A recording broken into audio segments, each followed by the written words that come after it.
things that used to help self-concept catch up was when we promoted people and they got into EXCO before COVID and many years ago. So when you changed levels, there were certain social signals that we gave you that convinced you that you've changed levels. So when you moved from senior management to executive, you went into a bigger office, you get a PA, you change clothes, and now your identity looks at these signals and they communicate that, yeah, I have changed levels. And so it helps the leg that you are facing.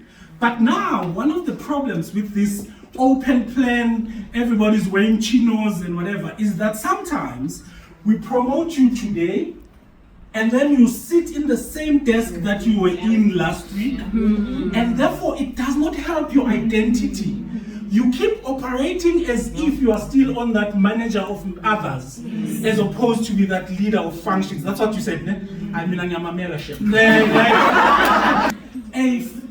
leader of a function going way down, doing things that they are not supposed to do, frustrating everybody, trying to act like I have not changed, I'm still the same. But that is costing you.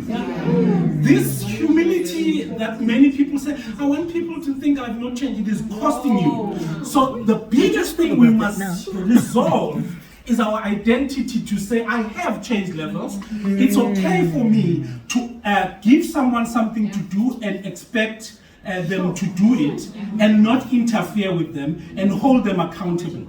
But if you have not resolved that, even when you hold people accountable, you are so apologetic and so on. If you have a financial advisor, you have an identity problem, that guy from Investec, the power dynamics, if you have an identity problem, as opposed to asking them serious questions, you feel you must earn the right to speak to them.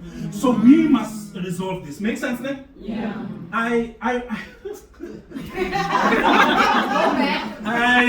don't know. So let me tell you how one of the things I realized is, so I went into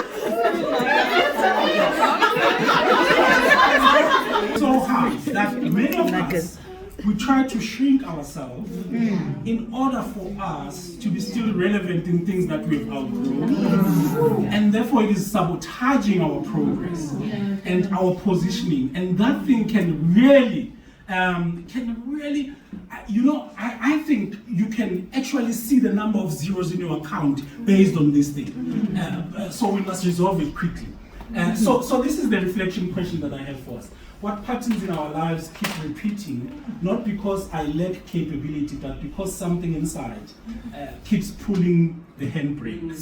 Every time I want to go to the next level, there's this thing that goes, you're not going to be Speedo anymore.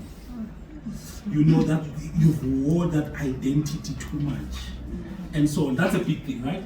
And Nolita Fabute says this for me says this in a really nice way. I was a member of BMF at some point, and I remember when she became president, and she tells this story in Boardroom Dancing. She says when she became president of the BMF, at that time she was following after Ubedi Spear